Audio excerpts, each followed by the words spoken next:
Gen Zs cannot come out to fight for you, and then you behave like hyenas. Gen Zs died, people died, other Kenyans died because of this. You are not party to it. Why should you accept these positions? That is a show of greed, and that should never be tolerated. That is a decision I'm giving as Babu Owino, not as ODM, although I'm in ODM. Now they are saying, the agencies are saying, it's high time Babu Owino to end seat holding. What do you think? The Gen Zs are saying that, we Gen Zs have said that. They are saying, approaching you as the new opposition. Yeah, actually, from today henceforth, I'm the chief opposition leader because there are so many jokes doing rounds. There are so many people who are in the opposition who are now in bed with the government. My interest is to fight for Kenyans. It pains me to see a person who was a fellow member of parliament joining government.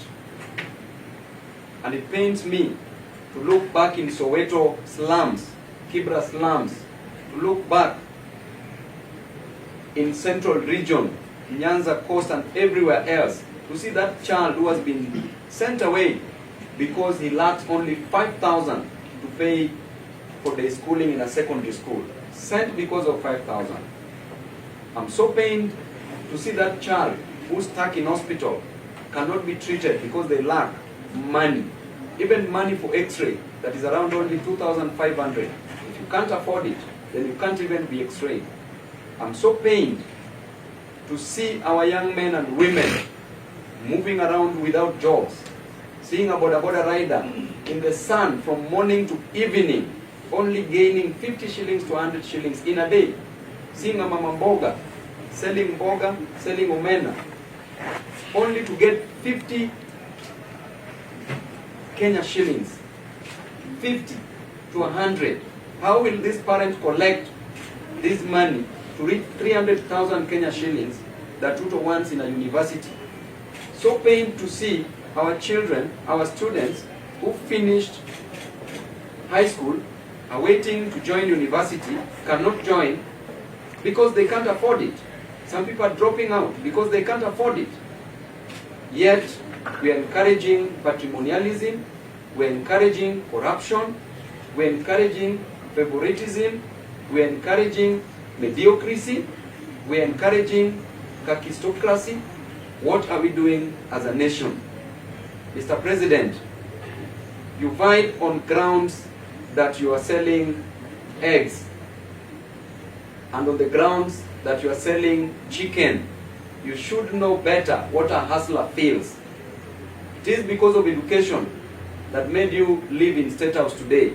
Were it not for education, you would have never come to Nairobi.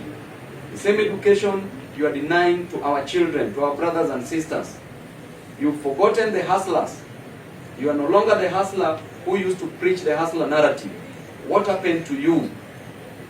Instead of just giving direct orders, instead of just employing people who are merit-based, who are capable of delivering services, because you have the resources, you borrowed enough money, we've never seen any single project done, completed, from the time you got in. What is happening with you? Instead, you are turning your back against, you are turning your back on your people. There can never be a government without a population that you are killing now. And this was a decision that was made during the Montevideo conference, that the characteristics of a state, number one, there must be a definite population. Why are you killing the population? What will you have to govern? Do you think the new face of cabinet appointed by President Ruto meets the demands of Gen Z? The new face of cabinet does not meet any demand, not of the Gen Zs, not obeying even the two-third gender rule as enshrined in the Constitution, as envisaged in the Constitution. It goes against the tenets of the apex of the law, clearly, and I told you, Even persons with disabilities are not considered. The only disability that President has considered is mental disabilities that he has decided to nominate in the cabinet. We want other persons with disabilities to be considered within the cabinet.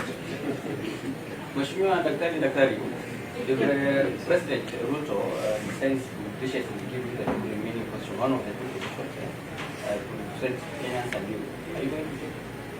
I cannot accept any position from President Ruto. No, thank you. And that is a fruit from a poisoned tree. The fruit is poisonous and harmful and dangerous. In terms of oversight, you have put a spirited fight to take over the park chair. Now the park chair is the Treasury seat to become what the Parliament approves. So are you also keen to take over specifically that position for oversight? Going by the doctrine of separation of powers, checks and balances as was opined by Charles Louis, the Secondant, de Montesquieu, de Baron, that our work is to provide oversight roles. I wanted to be the park chairman then. Now I'm overqualified to be a park chairman. And I say no, thank you.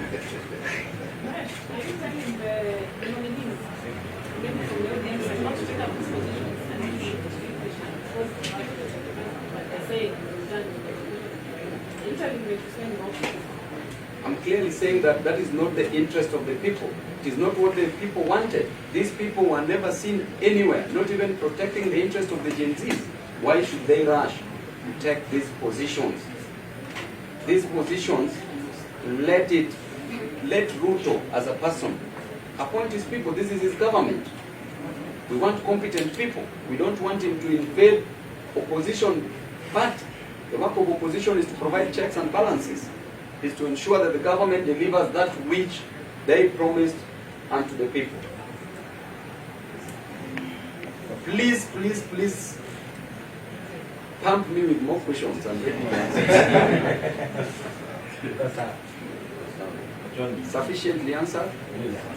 Thank you very much and God bless you all. You are welcome.